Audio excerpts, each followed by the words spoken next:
2019ની લોકસભા ચૂંટણી માટે પ્રચાર અભિયાનની શરૂઆત કરી। ગઈકાલે પંજાબથી પીએમ મોદીએ ચૂંટણીનું રણશીંગું ફૂંક્યું હતું, ત્યારે આજે આસામના સિલ્ચરમાં પીએમ મોદી રેલી યોજશે। પીએમ મોદી 10 દિવસમાં બીજી વખત આસામની મુલાકાતે છે।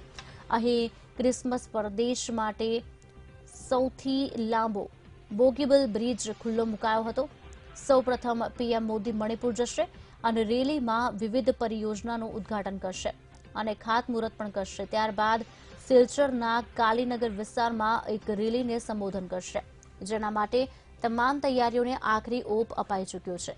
ભાજપે દાવો કર્યો છે કે રેલીમાં લાખો લોકો ઉમટી શકે છે।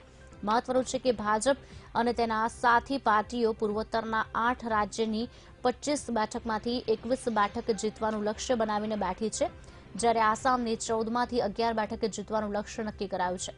2014માં ભાજપે આસામની 7 બેઠક જીતી હતી। આ ઉપરાંત શનિવારે પીએમ મોદી ઓરિસ્સામાં 4500 કરોડ રૂપિયાની કેન્દ્રીય પરિયોજનાનો શુભારંભ કરશે।